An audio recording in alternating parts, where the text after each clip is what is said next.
Oh, Senator.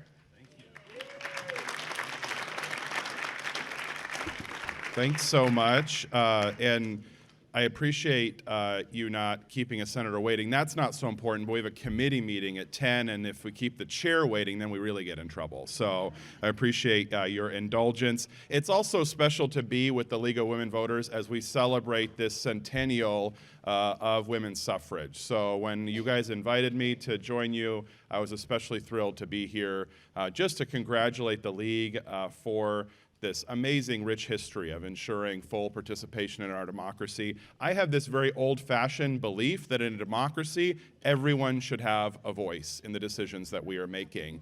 And that when we make decisions together, we make the best decisions when everyone participates in our elections. So our goal as a state, yes, thank you.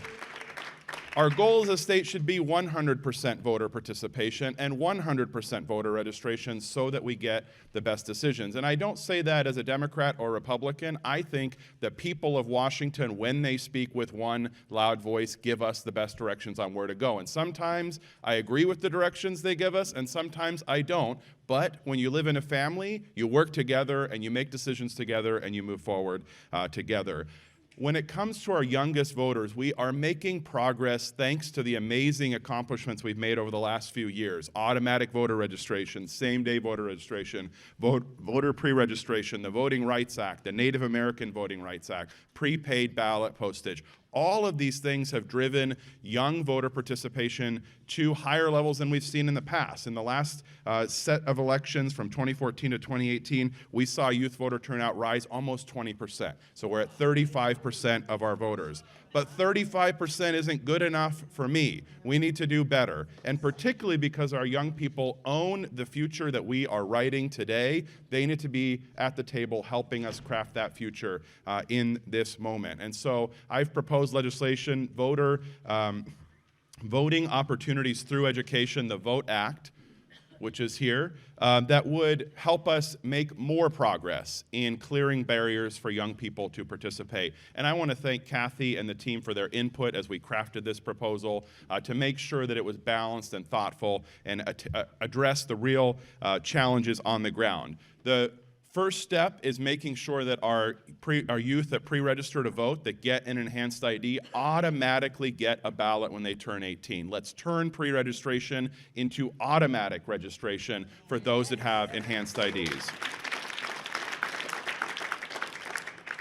We also want to begin building that culture of participating as early as possible. And I believe if a voter is 17 when the primary takes place and they will vote in November, they should have a voice in who their choices are in November. So we are going to, in this bill, authorize 17-year-olds who will turn 18 by the general election to participate in that primary so that the choices they're making in November, they have a voice in. And then the biggest step is because we know a lot of young voters are college age and move locations. I went to Washington, D.C. to go to college after growing up in Edmonds. A lot of our young voters move to a new place to begin that next chapter of their lives.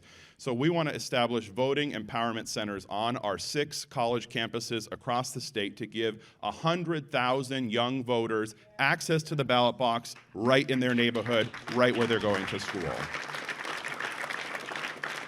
And this flies in the face of what we're seeing other states doing. In Texas, in Florida, they have tried to take voting centers away from college campuses. Once again, Washington is going to send a loud and clear message to the rest of the country. We want everyone to participate, and we are going to make it as easy as possible for folks to exercise their franchise. The final thing that we're going to do in the legislation is we passed the civics requirement as part of the high school curriculum. Yes, we can applaud that, a great accomplishment. But for so many of our districts, this adds an additional responsibility, and they don't necessarily have the resources to make sure that that is meaningful. So we're going to ask the superintendent of public instruction to create a model curriculum that our districts can use, and we are going to include an amazing organization that has over a century of leadership in helping us craft that curriculum, the League of Women Voters, as part of that process.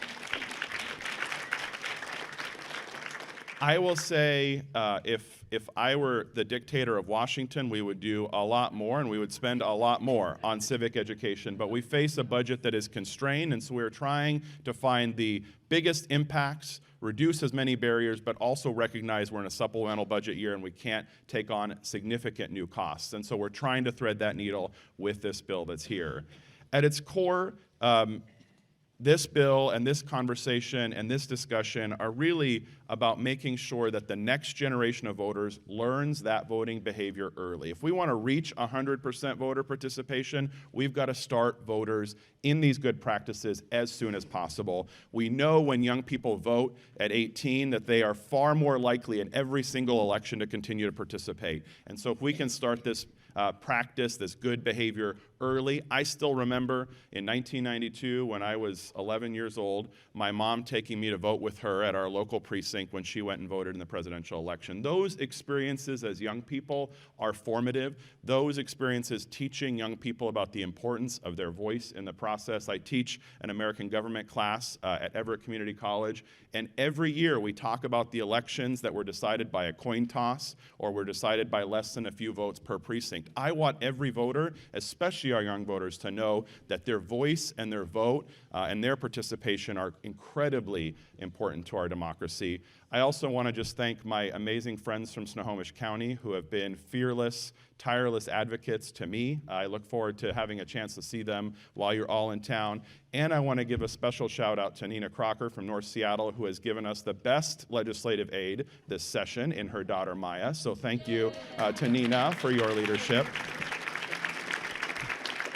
And I hope that we can all unite to make sure that every single voter is participating in Washington, but paying special attention to those unique communities who are historically underserved. This year it's youth. Last year it was Native American voting rights. The previous year it was the Voting Rights Act broadly. Let's continue to look for places where there are still barriers, tear down those barriers until we reach that goal of every single participant in our elections, every single voter having that voice. I know you're with me, but I look forward to your support as we push this measure through this year, and I'm happy to answer any questions, and I'm so delighted to be with you all today. I'm going to ask you to repeat the question because you've got the two microphones. These people will be meeting with their legislators. Other than what we put up here and what you've already talked about, what should they say to their legislators, and how do we overcome any objections that we might hear? I don't know what they might be. The question is, when you meet with folks, what should you say to make your case, and what are objections we need to overcome? I think that the two primary objections to the bill are we are asking our auditors to stand up the voter empowerment centers in this fall's election. So that is a quick time frame. It is just 6 of them because there are 6 campuses, and we've reached out to those 6 auditors to work with them. So there's a little bit of pressure to get these things stood up, but with the historic 2020 election upon us, I think young people will turn out whether we put voting empowerment stations up or not. And as I tell auditors, they'll either congregate in the lobby at the county commission headquarters, or we can have a spot for them on campus. So let's help accommodate them where they are. So I think that is one objection. The other one is there are still some of my colleagues who don't believe that 17-year-olds should be able to vote in any circumstances. And I am not so rigid. I think that we should have as many voices as possible, but really focusing on the fact that they will be voters in November, and they should have a right to decide between, often the whole race is in the primary. In some of our strong Republican districts or strong Democratic districts, it's that primary that decides who's going to have the seat into the future. And if our young voters don't have a voice in that selection contest, then they don't really have a voice because the decisions maybe been made based on the primary. So really focusing in on why letting a 17-year-old in August participate in, who's going to participate in November, that's going to be another place where folks have questions. Broadly speaking, we know that getting young voters engaged is important, and focusing on that, I think, will be a great message. Yes? So one of the barriers for college students is that they register perhaps at college, but then in the summer, they're off some other place, and the ballots are not forwarded. So that the participation of 18 to 22-year-olds in elections is about, in the primary election, is about 4% of those who are registered. Right. And so that's a big gap. That's the question. The comment is that one of the challenges for our youngest voters is that they are often traveling or studying in the summer away from where they live. The ballot goes to the wrong place. How do they get it? Part of the value of the empowerment centers is really in instilling in young people the reminder that they can print replacement ballots out wherever they are at in the U.S. or in the world. And so if we can build this habit of you can go to VoteWa, print out your replacement ballot wherever you are and send it back in, I think will help create that good behavior. And that's not just for young voters, for all of us. We can go on and print a replacement ballot, and making the public more aware of that option, I think, is really important. That's part of, at the heart of the empowerment centers. Yes? This isn't a question, it's just a suggestion. I think that civics education should be in elementary and middle school. The suggestion was that civics ed should be in elementary and middle school. We have, of course, the Temperance and Good Citizenship Day. I think in the future, I would like to find ways to provide grants to be really robust about making that day meaningful in every level. And we should absolutely talk about, we have subject matters, American history and others, where we could embed really good civics information throughout the curriculum.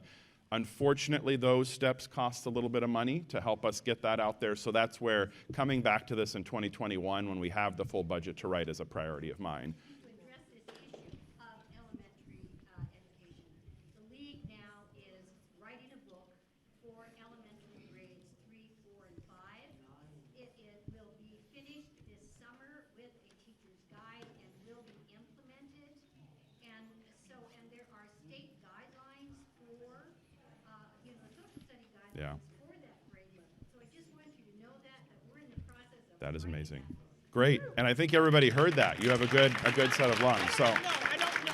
Hey, I'm sorry, we have a legislator here. We really need to move on. and I have to go to committee. But So, sorry. first, we want to thank you. By the way, do you have a copy of the state I ordinance? do. You do. I Yes, want to make thank sure you you. had it. I do. So we are now giving you a copy. Excuse me, I need to get over to the microphone. I apologize. This is something put together by the Bellingham League of Women Voters, celebrating the 100th anniversary. And love then the infamous, I think you got one last year. I did. Thank Democracy Rocks. This one says 2020, so you can keep track. We'll get a whole You. It's the centennial. a whole It's roll. the centennial. It rock. is exactly. It's the Centennial Rock. That's Thank you that's so a much. great. That's a big deal.